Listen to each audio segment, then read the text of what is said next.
I work for a well-known university as a field biologist and have recently been contracted out to the National Forest Service. My first assignment has been in the Potomac district of the Monongahela National Forest. Basically, I receive GPS coordinates and I either drive or hike to the destination spot and do what they want me to do. This could be setting up trail cameras and/or counters, monitoring equipment, trail surveys and the like, and then recording the data 24 hours after placement. No big deal. I thought it odd that they specifically requested I place the cameras only 3 feet off the ground, and some of the infrared cameras in the trees at specific heights.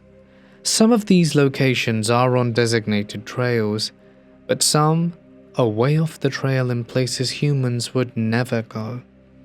Sometimes there isn't a hotel or lodging close enough, as these are remote mountains, and the Forest Service has outfitted me in some pretty dank camping gear on the occasions I have to camp.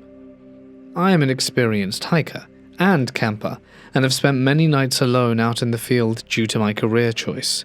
And I'm a woman, about 5'6" and 130 pounds, and not really afraid of anything. Again, the Forest Service has outfitted me well, and I wear an emergency beacon that will send every law enforcement officer in the area to my location in no time. So I've been assigned to this district for a few months now, and have really enjoyed my work. Now, West Virginia is very remote and unspoiled, and that's why I do what I do. I get to see things most people wouldn't, and I've had so many positive and almost spiritual moments, until a few nights ago. I was working up near Spruce Knob, which is the highest point in West Virginia, and a complex system of trails, wilderness areas and camping. It has also been snowing, with howling winds and ice storms. I was camping up there to complete my work, and while the conditions were rough, I was almost enjoying it. My first night in the woods were pretty peaceful. I made dinner, set up camp, and drank some whiskey and smoked some really good bud. I snuggled down in my sleeping bag and slept like a rock. It was very cold, but I wear this turtle fur mask thing, and didn't feel the cold too much. I woke up at dawn and went about building my fire back up and starting some coffee when I noticed all this churned up snow around my campsite. Not tracks, just churned up snow, like someone or something had kicked it around. Weird, but whatever. I had a 15-mile hike to set some cameras and didn't really have time to wonder about it. I set off on my hike, did what I had to do, and started back to camp. I never wear earbuds or anything because hearing is one of the most important senses in the wilderness. I want to be able to hear any animal or person before I see them. It was already getting past dark when I made it back to camp, and I was too tired to do anything except strip down to my base layer and getting my sleeping bag and pass out. Well, it was around 2 a.m. when I woke up, because I could hear people talking. People. I was about 30 miles up a gravel road that was locked with Forest Service gates and about 10 miles from where my truck was parked. And I could hear voices. I have my firearm. I quietly retrieved it from my pack and got back in my sleeping bag and cocked it and waited. I was on high alert, all my senses going wild. Eventually the voices faded and I couldn't hear them anymore, but I never went back to sleep. At daylight, I emerged from my tent to more churned up snow, and my 2 trail cameras hanging from a tree about 5 foot from my tent. Cameras I had placed 15 miles out from my campsite. I packed my stuff as fast as I could and hauled ass back to my truck. Along the way I saw a lot of human boot tracks all around my site, and when I reached my truck, I discovered it had been broken into and my computer and other equipment had been stolen. I am currently in a luxury log cabin at some resort, too scared to retrieve my other equipment and too embarrassed to tell my superiors how afraid I am. The Forest Service brought me a new truck while the other one was getting the window replaced, and I did make a report about the theft, but there's no way in hell I'm going back to that site. I don't know if this means I'll be fired or sent to work at a desk, but out of all the years I've been doing this in the national forest around the country, this is the most terrified I've ever been. So I finally went back to retrieve my equipment and the 2 cams that were hanging near my site. I took a friend that is a former Marine with me, and the equipment I placed was undisturbed, but the 2 cams that were hanging near my campsite were both missing their memory cards. I didn't tell my supervisor how scared I was, but I did say that someone had messed with the cameras and stolen the memory cards. I also formally requested never to be sent back there again. I still work with Spruce Knob, but never anywhere that remote. I truly hope it was just teenagers looking to steal and maybe have some fun at my expense. Every person around here has been exceptionally nice, even if most hate the National Forest Service. My granddad used to tell me this story. In the small town of Horsepen, there was an old man called Bob Bowman. He lived way back in a dark hollow, and only came to town to sell his hides and buy the odd necessities he needed for his solitary life. On these odd trips to town, old Bob would never speak much, though he would grunt and mumble, and he would do this incoherently when walking down the street, or he would direct those sounds to anyone that tried to speak to him. Most people avoided Bob Bowman. Some said he was as wild as the animals in the woods, and it would only take the slightest thing to provoke him. The only person he had a decent relationship with was the owner of the general store, who appreciated the steady flow of good hides onto his shelves. Even though most in Horsepen would cross the road if they saw him coming, he was a frequent topic in all manner of rumors and speculation. Now Horsepen was a quiet coal mining town, where the main pastime would be discussing the happenings of other kin and residents. The men would do this around the stove of the general store, and the women in church. About every month, when Bob Bowman would come around, his presence would be well discussed by both groups, but only the store owner noticed his disappearance. He brought up Bowman's absence one evening when the regulars drew near his stove. The men looked completely unconcerned at first, but then they realized a visit to Bowman's shack would be a ready chance to test some of the speculation. So the next day a posse formed, led by the owner, to look for old Bob. The entrance to his hollow was on the outskirts of town, a good way away from the store, church, and mine entrance. Still, it was a well-known place, somewhere that old women and skittish men would quicken to pass all the sooner, and somewhere where teenage boys would gather to spook the other, usually at the height of the Bowman gossip. The look of the hollow befitted its infamy. It was rocky, steep and dark. The water flowing through it had turned black because of the mine's underground sprawl. The group took the hike over the rough land, and they followed the dark stream up the mountain. About 3/4 of the way to the ridge, they found Bowman's shack in an even dip in the hillside. The listing walls were made of tar paper and logs. It was small, one room, and a small outbuilding that was somehow rougher than the main shack. The main building was lifeless. There were no lights or any sounds, and the shopkeeper pushed aside the pelt door, and inside were all the usual keepings of a solitary man. Inside the rock and mud fireplace were some odd live coals. The shopkeeper was content. Most everyone else was disappointed. There had been no great mystery to uncover. Some more skittish men were content to see the place and live to tell about it. The two that fell into that opinion were eager to leave before Bowman returned. The store owner wanted to wait a few minutes to see if Bowman was all right, while the youngest wanted to look further. The store owner would not let the youngest look in the house. No one thought it was a particularly good idea, so we looked around the place, scanning the animal bones and other trash around the shack. The other building was overlooked by everyone, including the youngest, as it was too small to be anything other than an outhouse. Still, eventually he checked inside. It was not a usual outhouse, rather some sort of shrine made of bones arranged like prizes, all pointing to shelves on the wall adjacent to the door. Featured 3 human skulls, skillfully cleaned and carefully arranged in between 2 burnt short candles. The youngest just stared on in shock until one of the others noticed. When he saw, he called the others until they all stared on in collective horror. The stupor of the group was only broken when they heard the far-off mumbling and grunting of Bob Bowman.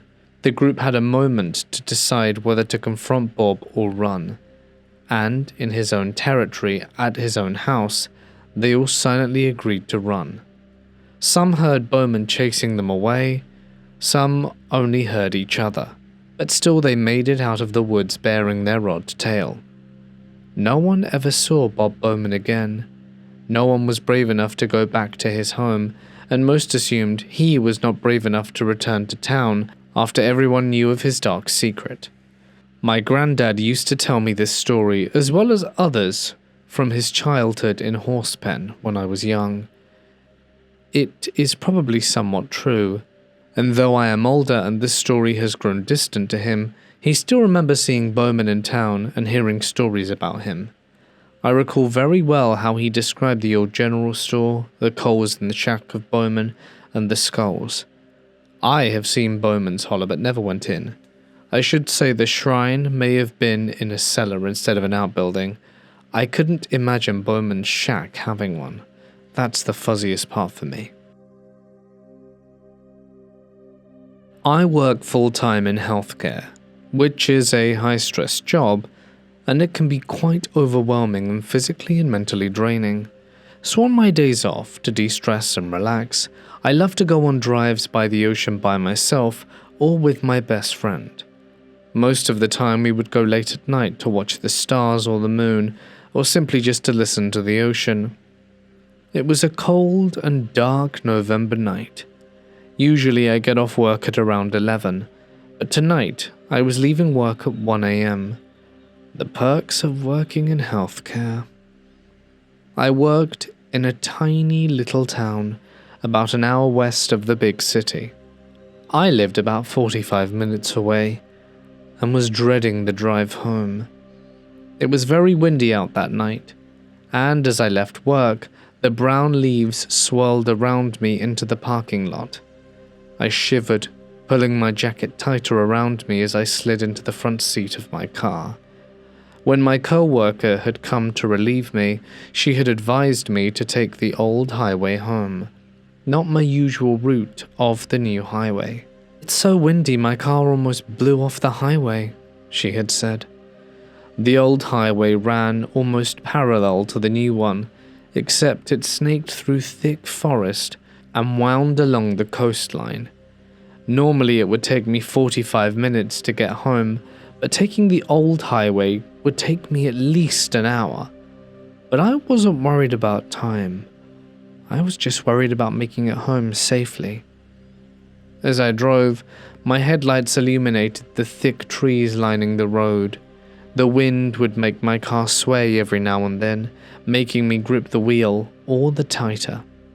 And all I could think about was the warmth of my bed. And I sighed, turning on my Bluetooth to listen to one of my podcasts.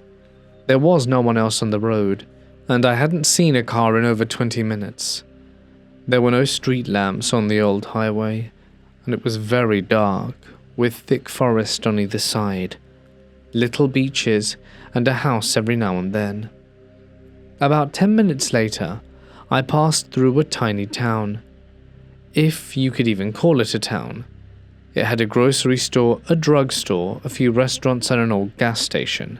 It was a tiny little trailer with a few pumps that sold cheap cigarettes closing at 8 p.m. And as I drove by the gas station, I noticed the first vehicle I had seen in a while. An old truck was idling in the gravel parking lot by the gas station. This wasn't unusual, as it was a fishing town and it was starting to become lobster season. But as I drove by, I could see the outline of someone sitting in the truck. It gave me a weird sense of comfort to know I wasn't the only one awake and on the roads at this time. I kept on driving, but I could feel myself growing very tired. About 10 minutes ahead, there was a little beach that I loved, so I decided to pull over and stop for a few minutes to have a quick smoke. The cold air and the sound of the waves would probably do a better job of waking me up than my podcast could. And it was stormy out, so the waves would be huge, and I loved watching the ocean's magnificent waves pummel the coastline during a storm. I pulled into the gravel parking lot by the beach and parked at the very end. There was no one else there, and as I parked, I put down my window and lit my smoke. I stepped out the car for a few moments to try and get a glimpse of the waves, but the wind was so strong it almost took my breath away. The cold air was harsh as it hit my face, but it did its job by waking me up. But that was enough for me. I shivered and got back into the car, turning the heat on high. I breathed in the cold, salty air and finally felt myself relax. It had been a rough shift, and I was grateful to have a few days off after tonight. About halfway through my smoke, headlights swept across my car as another vehicle pulled into the parking lot.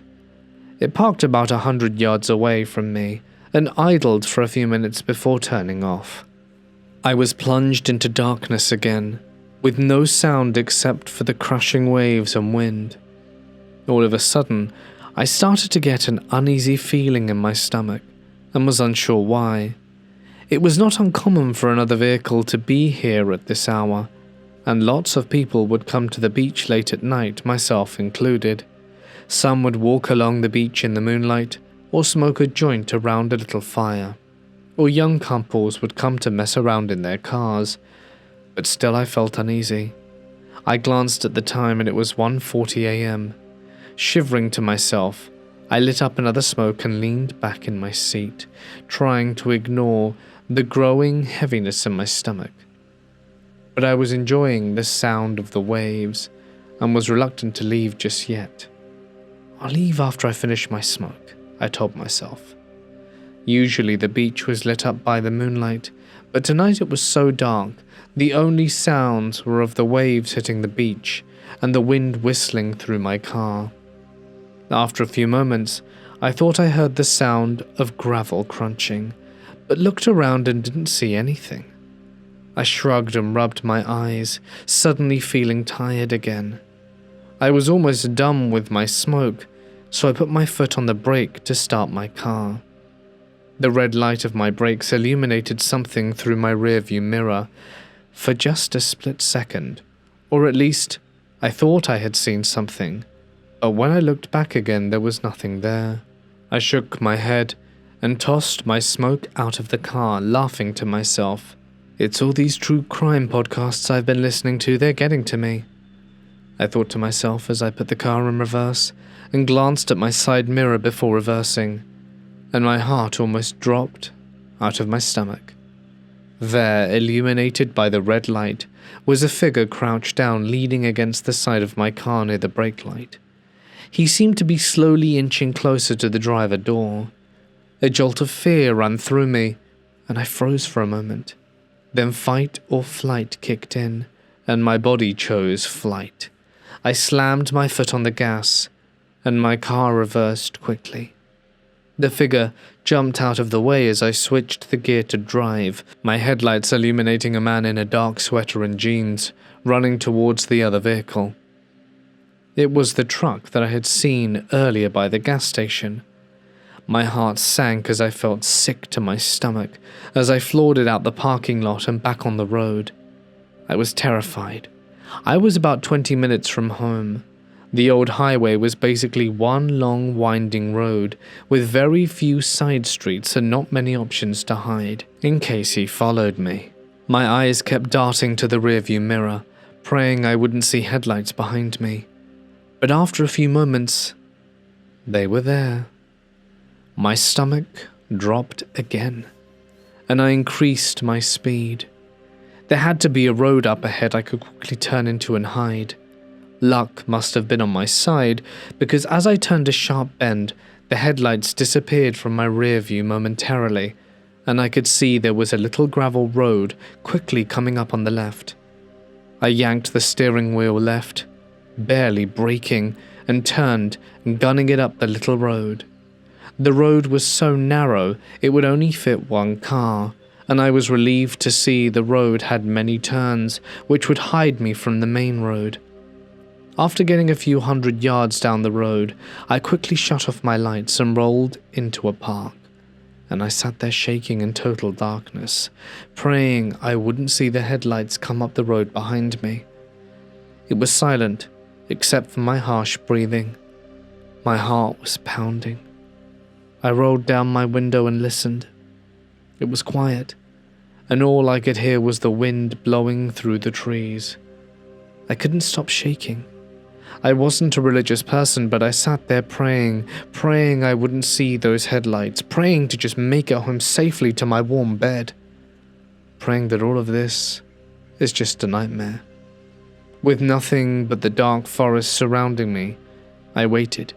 10 minutes went by, then 20. Nothing. The tension in my body eased, and the sinking feeling in my stomach started to fade. I gave myself another 10 minutes, took some deep breaths, and then turned on my car, keeping my lights low. I had to do almost a 10-point turn to get myself turned back around on the narrow road, but I somehow managed to, and slowly drove down the little road back to the main road. As I came to the main road, I hesitated. I could see a few kilometers in each direction, as the road snaked around the coastline, and didn't see any vehicles on the road. I took a deep breath and turned left towards home. The whole drive back I was tense, but I did not see that old truck again. Only 2 cars passed me, one being a police officer and the other being a jeep, but I made it home fine. As I pulled into my driveway and turned off my car, I made the promise to myself to never go to that beach at night again. My buddy and I were on a weekend backpacking trip near the Finger Lakes in upstate New York, and at the time, I was still pretty new to that kind of thing. It was only my second real backpacking trip, so everything still felt a little unfamiliar. My friend had done a lot more of these trips than I had, so I was mostly following his lead and trying to keep up. A few miles into the trail, we came across this scenic overlook that made the whole hike worth it. It was a spot where the trees just opened up enough to give you a wide view of the valleys, with the lake stretching out in the distance and everything glowing in that late afternoon light. We dropped our packs for a bit and just took it in. And that's when we noticed the guy. He was already up there with his dog standing near the edge. Probably been there a while. At first, nothing about him seemed off. It's a public trail after all. People pass through, chit-chat and move on. He struck up a conversation with us and asked the usual stuff about where we were coming from and how far we were going. And then the tone changed. It wasn't immediate, more subtle at first. His questions started getting more specific and not in a casual way. He asked how long we were planning to stay out there, where exactly we were thinking of setting up camp, whether we had anyone else meeting us later, or if it was just the 2 of us. There was something about the way he asked. He wasn't just making conversation. What he was doing was gathering information. I remember catching my buddy's eye at one point, and we both kind of had the same look, like, yeah, this is getting weird, and we kept our answers intentionally vague and didn't give him anything too specific. And after a few more minutes, we made an excuse and headed back onto the trail. Neither of us said much at first, but once we were out of earshot, we both admitted that the guy gave off really bad vibes. We kept hiking for a few more miles before picking a spot to set up camp. It was tucked down near a river with a small waterfall not too far off, so there was a constant sound of rushing water in the background. It actually felt pretty peaceful once we got settled in, and for a while it helped take our minds off the earlier encounter. But still, that uneasy feeling didn't go away. By the time it got dark, we had a small fire going, ate, and eventually crawled into the tent. It had to have been around 11 p.m. at that point. We were both exhausted, but for some reason neither of us could fall asleep. I kept thinking about the guy, how he had been watching us a little too closely, and how interested he was in where we'd be that night. The woods have a way of amplifying those thoughts. Everything feels closer because you're more exposed. We'd probably been lying there in silence for about 20 minutes when I started to hear something. Now at first, I thought it was just part of the river, or maybe the wind catching something just right, but the longer I listened, the more the sound stood out. It wasn't random noise. There was a rhythm to it, almost like music, and it sounded like it was coming from up on the far ridge, maybe 30 yards away from where we had set up. It wasn't loud, like a speaker blasting music, more like something carried through the air in pieces, rising and falling. I lay there listening, trying to figure out what I was actually hearing. It went on long enough that I started questioning myself, wondering if I was just imagining it. Then out of nowhere, my buddy shifted next to me and said, "Hey, do you hear that?" And that's the moment my stomach dropped, because it meant it wasn't just in my head. You mean the music?" I asked. "Yeah," he replied. We both just laid there for a second after that, listening. It kept going steady and rhythmic, completely out of place in the middle of nowhere. There were no campsites nearby that we knew of, no visible lights, nothing that would explain someone playing music up on a ridge that late at night, and finally we decided to check. We unzipped the tent and stepped outside, scanning the tree line, trying to get our eyes adjusted to the dark, and the second we were fully out in the open, the sound cut off completely. We stood there for a while listening hard, expecting it to start up again or to hear footsteps or anything that might give us a clue. But there was nothing. Just the river and the waterfall, the same natural sounds that had been there the whole time. And whatever we had been hearing before had been louder than both. We didn't see any lights or hear anyone moving, or find any sign that someone had been up there at all. So eventually we just retreated back to our tents, but neither of us were exactly relaxed after that. We stayed awake for another hour or so, listening and waiting for something else to happen, but it never did. And at some point, exhaustion won out, and we both fell asleep. Nothing else happened that night, and we never ran into that guy again. But the whole thing left us with this lingering feeling that something wasn't right, that maybe we hadn't been as alone out there as we had thought. I still don't know what that sound was. Perhaps it was someone messing around in the woods. Maybe it was just something carrying weirdly through the terrain. Or maybe it was just an event that no one can really explain. But the timing of it, especially after the encounter earlier in the day, made it feel more than just mere coincidence. This encounter happened years ago. So I grew up in a tiny French village in mid-northern France, in an area that is mostly well known for its massive forest. My little village was in the middle of this forest, surrounded by trees on all sides. Most of its secluded population was of an elderly demographic. The forest was large enough that if you walked into it in one direction, it would be hours, maybe even days if you chose a bad trajectory, until you'd find any other proper civilization, aside from the occasional lone road. Now don't get me wrong, the forest is lovely, and I have spent many cherished memories there, but it's also rather secluded, and I can only begin to imagine what mysterious things happen under the cover of so many dense twigs and branches and leaves. Anyway, on to the story. Every day to get to school, My mum would drive me and my sister to school in the next town over. The town was also in this forest. However, on this fateful morning we had to stop the car mere seconds after driving off. In the middle of this rather narrow and seldom used road was an elderly woman in her nightgown, splattered with mud and bruises, and seemingly exhausted beyond her wits. She was barefoot, her feet blackened by mud and caked with lashes of blood. She didn't flinch as the car crawled forward towards her, nor did she show any sign of relief as my mum stepped out of the car to greet her. She was terribly confused and didn't seem entirely sure of what to say or how to begin. For a moment, she just babbled incomprehensibly, but within a few seconds, a somewhat coherent sentence began to form. She was repeating that she'd ran all night. Bear in mind it was around 7:30 a.m. in early spring, so the sun had only just risen not long ago. She said she'd run through the forest not knowing where to go, but as she went on, it became clear that she had been trying to escape something. She paused her breath, gathering her thoughts.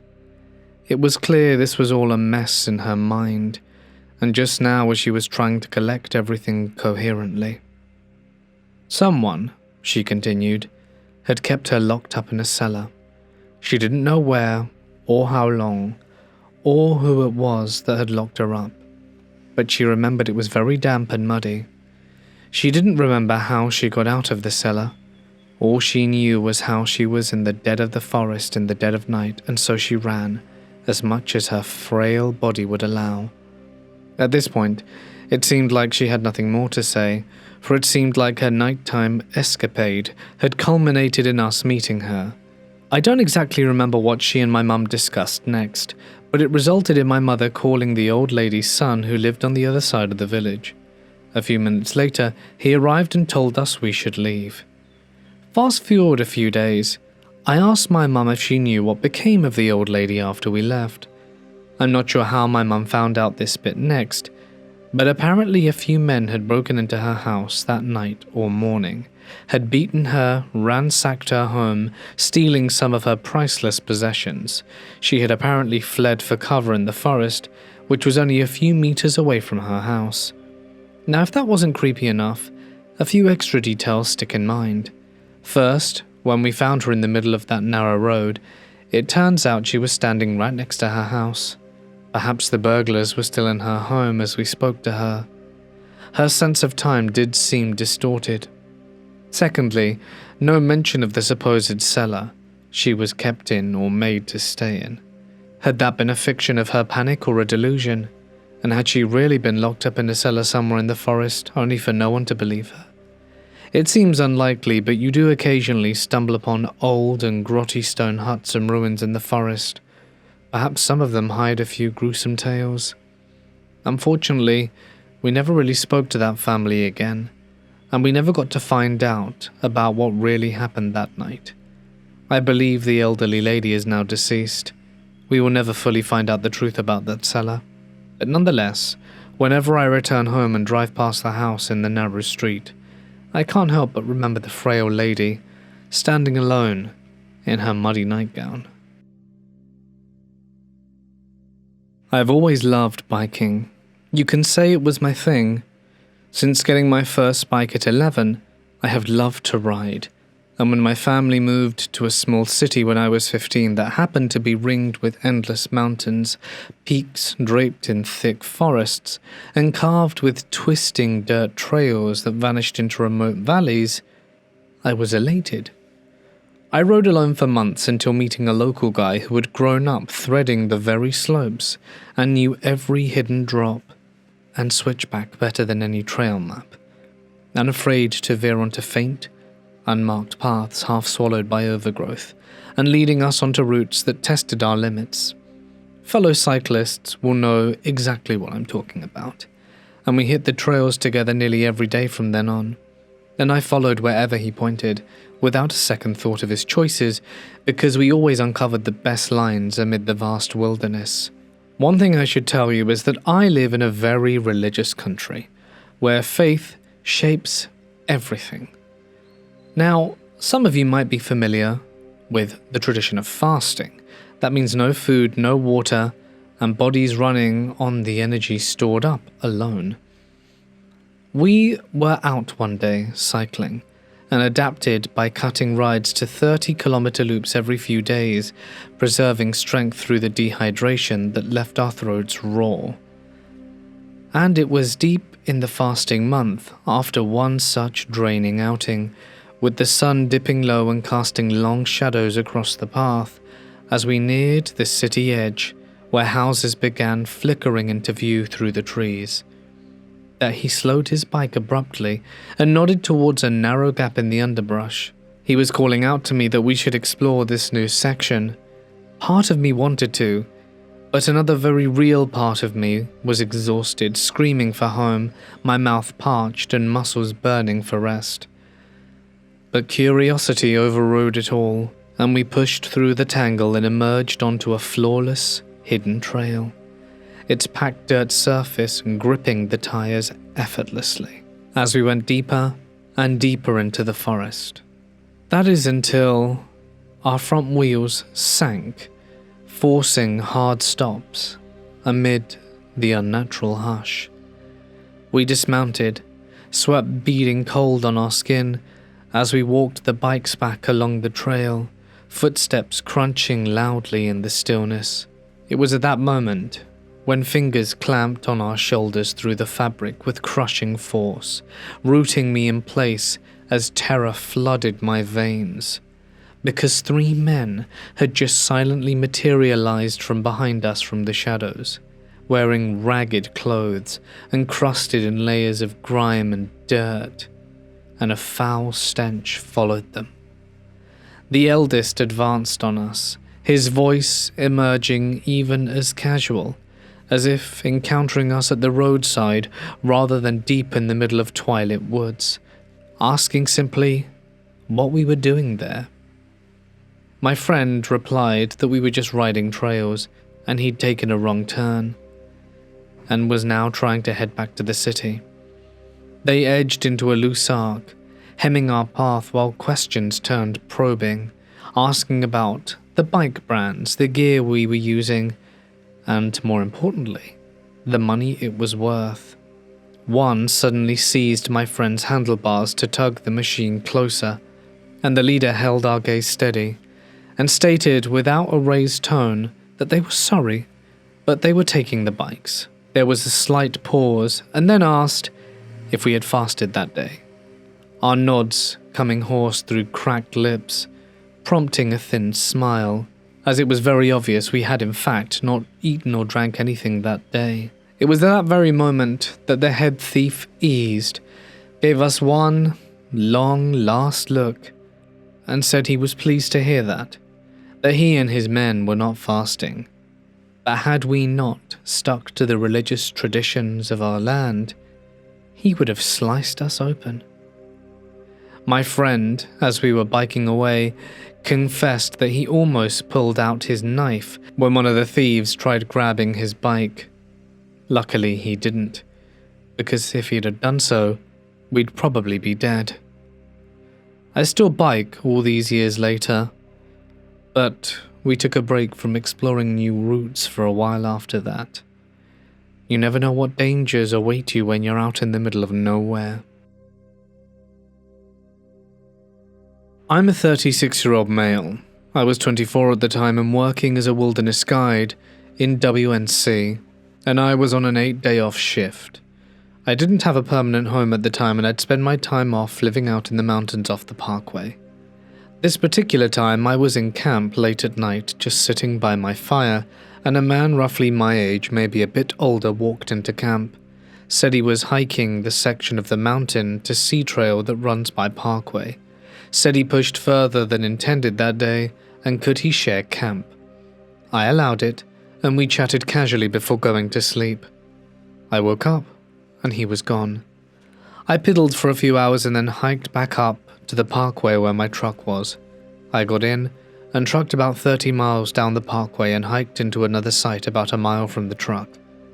That night he showed up again and played up a big show of it being a coincidence.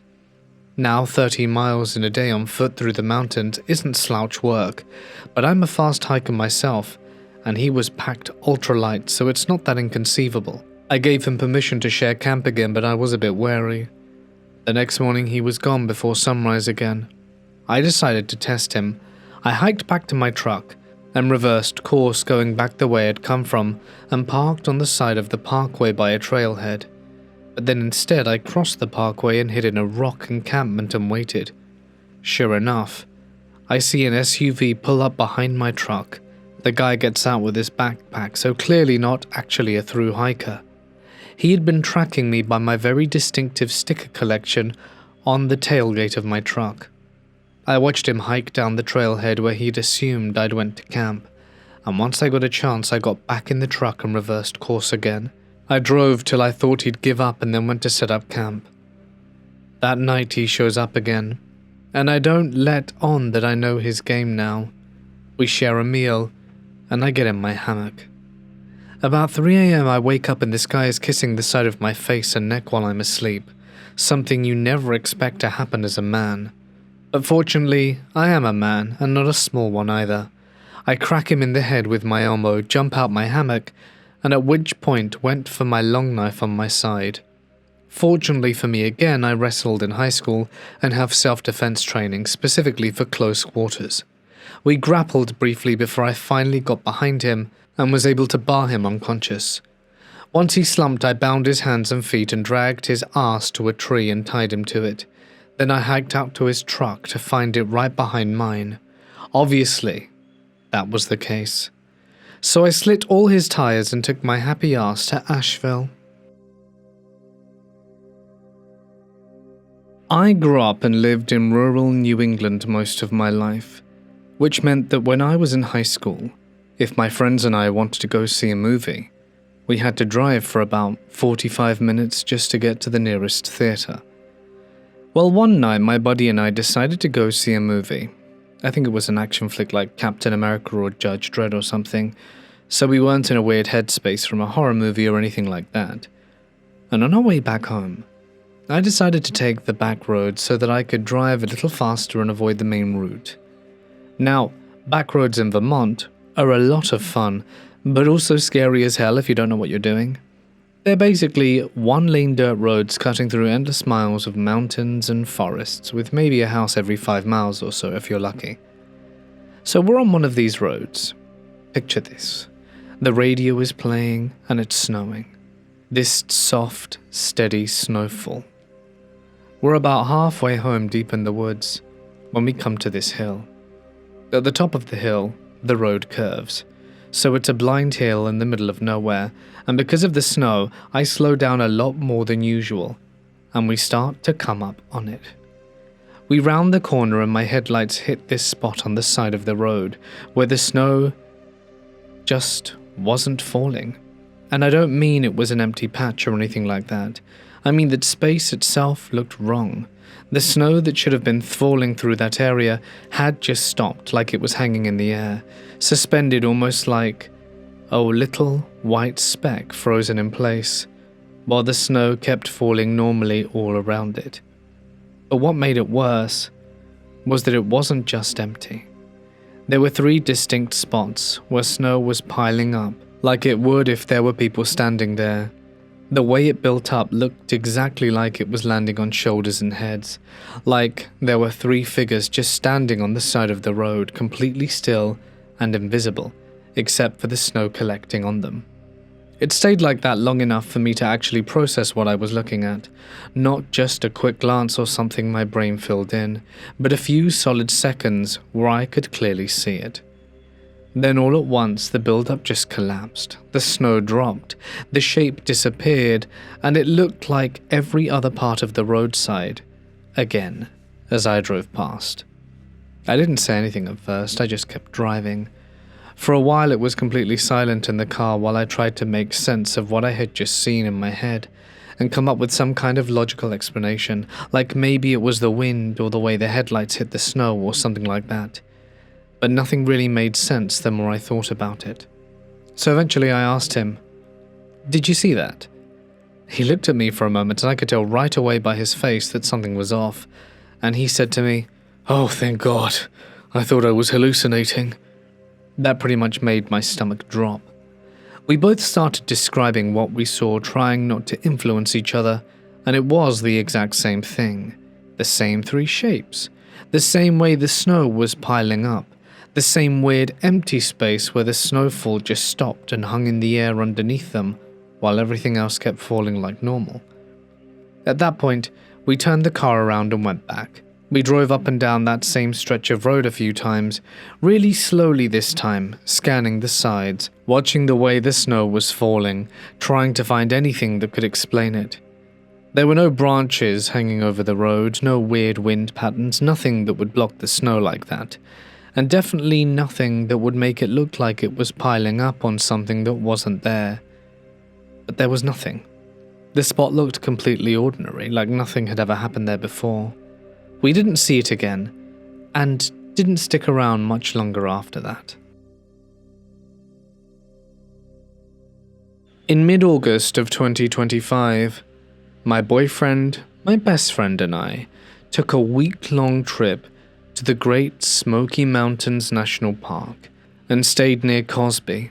We'd already done a massive mountain hike, Mount Kamer, earlier in the week, Davenport Gap, and many other intermediate trails too. So, by our last day, we were intentionally slowing things down.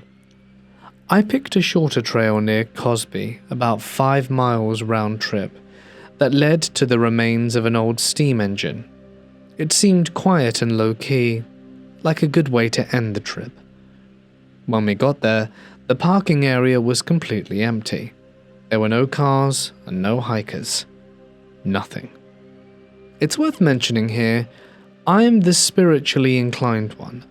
I'm open to weird liminal, maybe there's more going on here kind of stuff.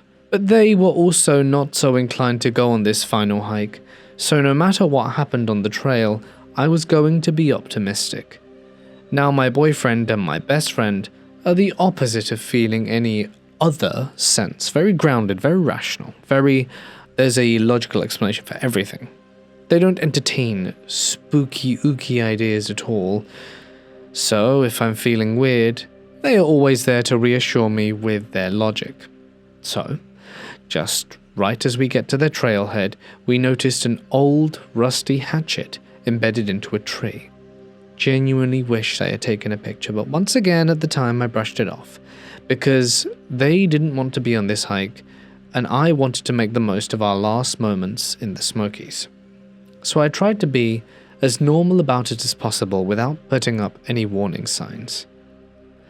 But in hindsight, it felt like a warning sign we ignored. About halfway in, there was a detour to a small cemetery, which isn't unusual in the Smokies, and we took it.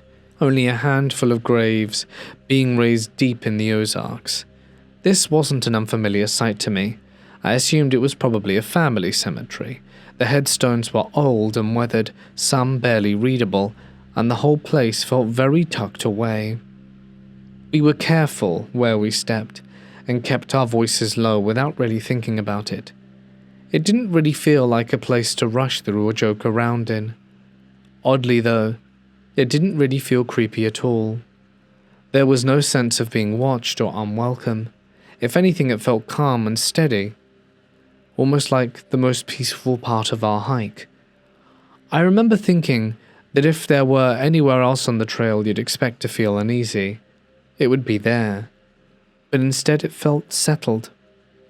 Looking back, that contrast is part of what made the rest of the trail feel so unsettling, because whatever felt wrong later on, I really don't think it came from there. So we turned back around to the actual trail, and continued on to the steam engine remains, looking around briefly, and then turned back. And this is where things took a turn. The sky darkened quickly, the way it sometimes does in the mountains. I checked the weather app and it showed clear skies everywhere else, which isn't impossible given how localized mountain weather can be. Still, it was noticeable. Then, every so often, there was this low, soft noise that my brain registered as a growl. Realistically, it could have been wind, insects, or a distant animal. We stopped multiple times to listen, but whenever we did, the sound stopped too. What made it unsettling wasn't the sound itself, but how my body reacted to it. I hike a lot, and while this was my first time in the Smokies, we've already been on a surplus of hikes at every hour of the day and night. I heard animals, rustling, sudden noises. This felt different, not louder or scarier, but sort of wrong. I had this deep physical awareness of being exposed, like I needed to keep moving. Not panic, just alertness. And later that night at dinner, we spoke about the hike. My boyfriend mentioned that he had been hearing chittering sounds on the walk back. Not animal chittering, but human, like someone whispering almost. And my best friend immediately said she heard it too. Again, there are explanations for that. Sounds carry strangely in forests, especially on empty trails, but we hadn't passed a single person, and the trail was a straight there and back with no side trails. There wasn't an obvious source for voices that close. Both of them admitted that they felt uneasy on that trail, not scared of something specific, just uncomfortable, like they wanted to be off it. Coming from two people who don't believe in anything spooky, that stood out to me. And truly, that's what the trail was like. Not spooky, not scary, but it was the first time we felt like, crap, we don't belong here. Something doesn't want us here. There is one last detail that sticks with me. On the way in, there was a large spider web stretched between two trees, fully blocking the trail. My boyfriend is tall and had been running into cobwebs all week, but this one had one large spider sitting in the center, so he noticed it and warned us to duck. We did. On the way back, the web was gone. Spiders do move their webs, wind happens and animals pass through, I know all of that. It just felt strange because the trail had been empty, and the web hadn't been damaged but simply disappeared. Nothing overtly happened on the trail, no clear threat, no moment where we ran or turned back. But out of all the miles we walked that week, the trail is the only one where all three of us independently felt the same thing, that we did not belong there. And even knowing there are logical explanations, that feeling still hasn't gone away.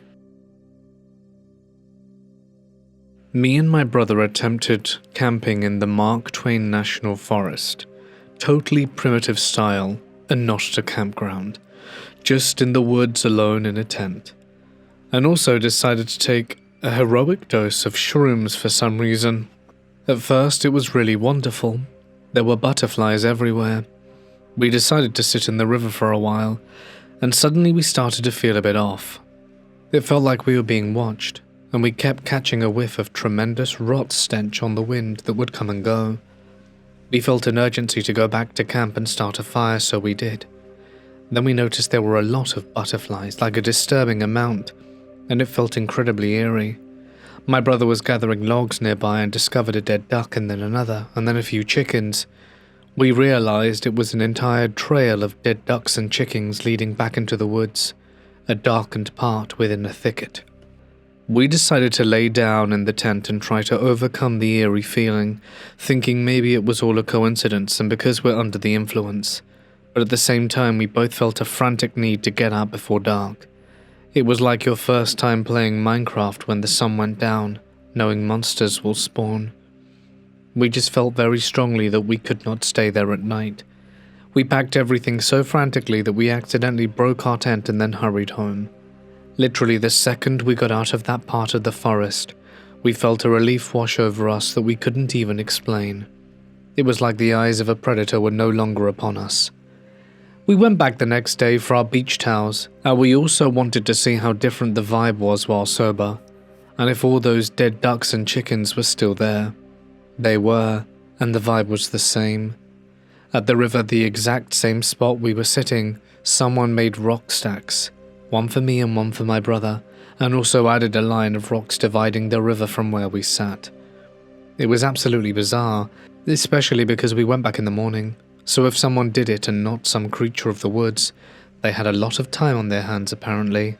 And why would you even do that? And were they watching us? How did they know exactly where we sat in the river, and why didn't they touch our beach towels? Dumbest thing we've ever done, but it was certainly quite ominous at the time. Hey guys, it's Mort here, and thank you so much for listening. I hope you have enjoyed tonight's collection of Deep Woods stories, and if of course you did, you can let me know down below. Your thoughts and comments are always very much appreciated. I would also like to extend an extra thank you to my members and patrons whose names can be seen on screen. Rewards for signing up include birthday shoutouts, picking the topic of your choice, and much more. You can find out in the links below. But that's it from me. Stay awesome, guys, and I'll see you in the next one. Good night.